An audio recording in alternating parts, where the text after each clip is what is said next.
অপু ভাই আসলে ল্যাম্বরগিনি কিনে নাই, মানুষকে দেখানোর জন্য, সমালোচনায় আসার জন্য অপু ভাই ল্যাম্বোটি রেন্টে কার হিসেবে নিছে।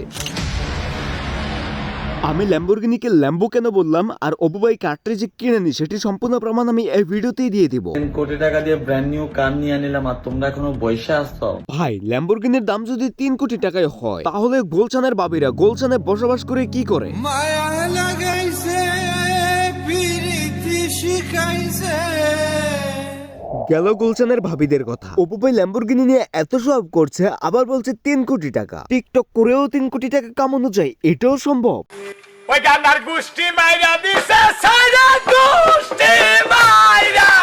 যখন আমি শুনি অপু ভাই 3 কোটি টাকা দিয়ে একটি ল্যাম্বো নিয়ে নিল, তখন আমি আমার নিজের কদম জোড়া নিয়ে সন্দেহের মধ্যে পড়ে যাই। বারবার শুধু একই প্রশ্ন, আমার কদম জোড়া থেকে বেশি দাম তার টিকটক ভিডিওর। দেখেন, আপনারা জানেন আমি একটা মূর্খ ছেলে, আসলে আমি মূর্খ। ভাই এটা হয়তো বলার কিছু নেই, কারণ সে যদি আসলে মূর্খ না হতো তাহলে এত বড় ভুল সে নিজেই করতো না। 3 কোটি টাকা দিয়ে ব্র্যান্ড নিউ কার নিয়ে নিলাম আর তোমরা এখনো বইসা আসছো। আমি পারি না আর পারি না। একটা ল্যাম্বরগিনির দাম যদি 3 কোটি টাকা হয় তাহলে বাংলাদেশে কি কোটিপতির অভাব পড়ছে? বাংলাদেশ থাকবে না, থাকবে না বাংলাদেশ। সবাই যদি ল্যাম্বরগিনি কিনতে পারতো আর যদি সবার কাছে লাইসেন্স থাকতো তাহলে মনে হয় সর্বপ্রথম গুলশানের ভাবিদের হাতেই স্টিয়ারিং থাকতো। এই পাগলকে এখন বুঝাবে কি? আমি বাদশাহ, আমি কিন্তু নিজেই বাদশাহ। আমার এই জায়গা আসতে কেউ সাহায্য করে নাই। যে জায়গায় একটি ল্যাম্বরগিনির দাম হয়ে থাকে 8 কোটি 20 কোটি 50 কোটির ভেতরে, সেই জায়গায় পাগল কি করে স্বপ্ন ছাড়া ল্যাম্বরগিনি কিনে? বাদশাহ তোর বহুত পাগলামি সহ্য করছি, আর সহ্য করব না। আর সে হয়তো বলে গেছে বাঙালি আসলে কেমন, বাঙালির চোখে কোনো কিছু ধরা পড়বে না, এটা কখনো সম্ভব নয়। দেখো গাড়িটি কেনার আগে কি ছিল আর গাড়িটি কেনার পরে কি হলো। Hello guys, assalamu alaikum. It's me Yasin Arafat Topu and welcome to my new video.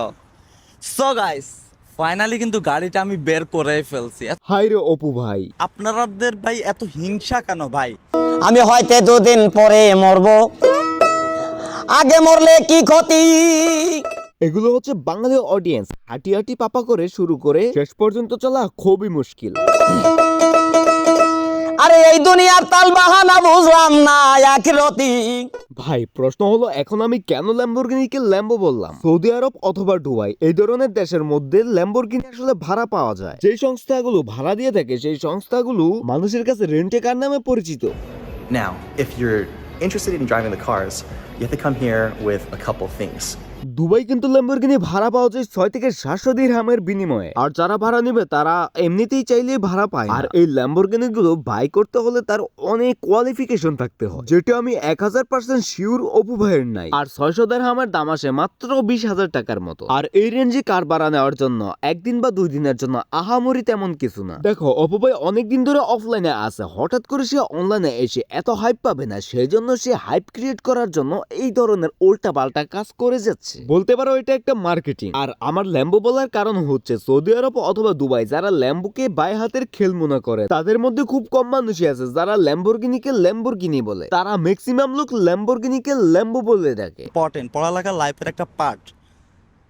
আপনারা আমাকে নিয়ে যা করতেছেন ভাই, কেন ভাই, কেন এত কিছু করতেছেন ভাই, কি দরকার ভাই? এই কারের দাম $2.5 মিলিয়ন। আমি মূলত ছোটবেলা থেকে গোলশানের ভাবিদেরকে নিয়ে অঙ্ক করতে করতে এখন অঙ্কে অনেক কাঁচা হয়ে গেছি। হিসাব এখন তোমাদের কাছে কত তা কমেন্টে জানিয়ে দাও। কিন্তু একটি কথা বললে তোমরা অনেকেই বিশ্বাস করবা না, ল্যাম্বরগিনি কোম্পানিটা মূলত আমার বাবার।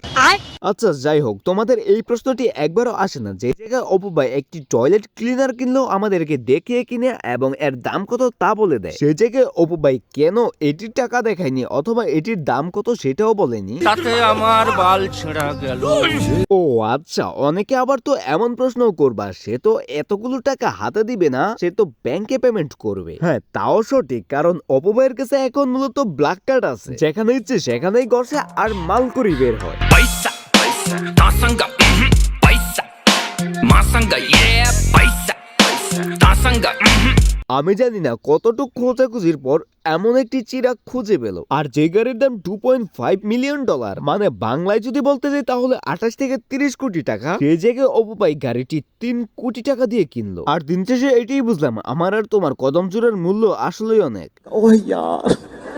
বাই দ্য ওয়ে অপু ভাইয়ের এই সমস্ত কর্মকাণ্ড নিয়ে তোমাদের কি কি মতামত আছে তা কমেন্টে জানিয়ে দাও। ভিডিওটি ভালো লেগে থাকলে লাইক করো এবং নতুন হলে সাবস্ক্রাইব করো। দিন শেষে আমি একটি কথাই বলবো, ধর্ম বর্ণ নির্বিশেষে কিন্তু সবাই মানুষ, পশু ছাড়া। সে কুকুর তাই বলে তুমিও কুকুর হয়েও না। শীঘ্রই দেখা হবে অন্য কোনো ভিডিওতে। আল্লাহ হাফেজ।